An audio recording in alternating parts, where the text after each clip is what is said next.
Hello, Powerful. It's Coach Lisa, your generative power coach.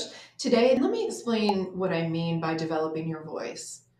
What I first mean is to consider your perspective on something, to think through your position on a topic, to really consider what you want to say, what hasn't been said yet, your perspective on it, your personal stories or your professional stories.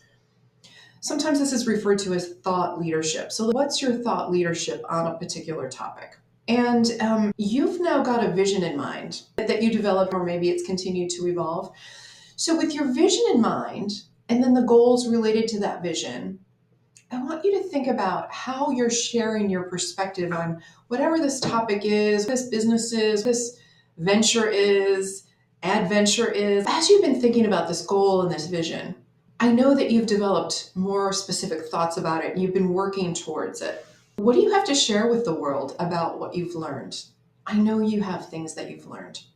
So I'm going to talk to you about two specific ways to share your perspective. One is through writing and one is through speaking. You can keep this just very personal and not share it with the world by creating journal entries. You can buy a cheap notebook or you can get a fancy journal. Sometimes that's fun. Although I have to say, in the times when I bought more expensive journals, I felt intimidated to write in them. I didn't want to mess them up. A friend of mine, Noelle Van, has a day-by-day book, which is a journal for recovery for teens, and it's also a journal just for daily living. And I love the day-by-day book. Journaling every day or 2 times a week or 3 times a week is a fantastic way to practice sharing your perspective, even if you're only sharing it and developing it with yourself. There's a practice that a lot of people use, and it's called morning pages. And it comes from a book by Julia Cameron called The Artist's Way. With morning pages, every day you sit down and you just write for a set amount of time. You just go with the flow. You don't edit yourself, just stream of consciousness, whatever comes to mind. If you've been thinking about your vision, your goal, some of that stuff is going to come to mind along with other things, and that's fine. I'm very much a liberal arts person, so when you take ideas from different subject areas and bring them together with what you've been thinking about, your solution and your ways of doing things become more complex and richer, or maybe simpler, but more well thought out. So that's something you can do. You can journal every day, 2 or 3 times a week. Put it on your calendar to make sure you blocked off that time to do the writing. There are other places to write. If you want to go public with this, Substack is becoming quite popular. Medium is another place. Or you can do the thing where you create a website and it's a blog. You can write more on LinkedIn. Often on LinkedIn and Facebook, it's easier to share something someone else has written or comment on someone else has written. The hard part is sharing your perspective. It's often like you're writing a blog on LinkedIn and sharing your point of view. You can also go on Quora, a forum where people just ask about everything under the sun.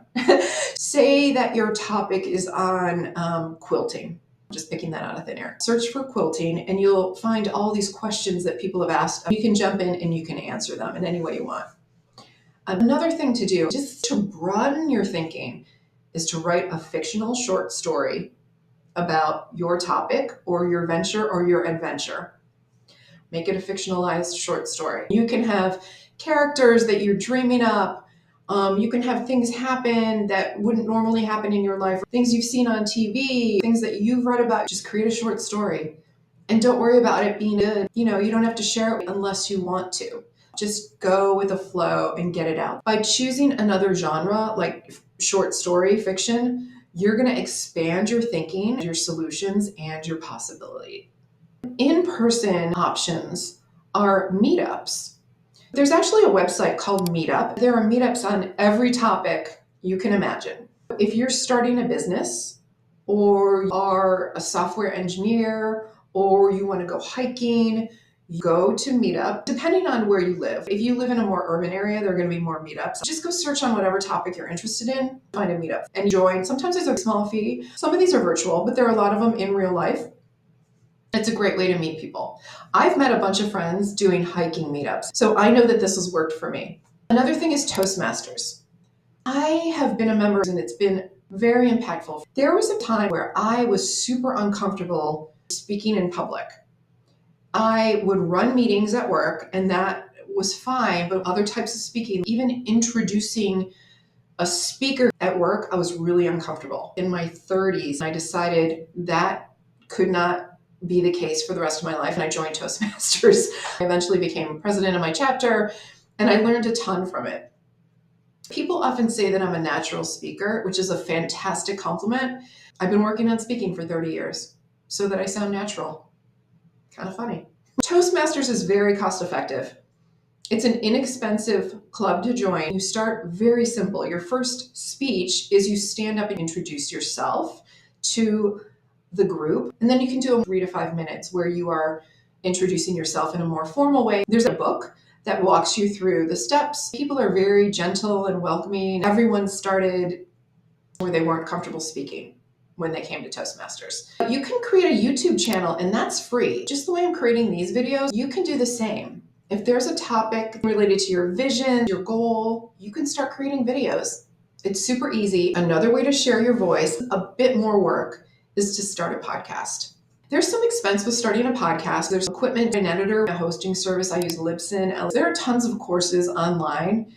Some are free, some are low cost, some higher cost. It's also a great way to meet people. If you are interviewing people, then you create connections that can't be created in any other way. And so it's really valuable for that too.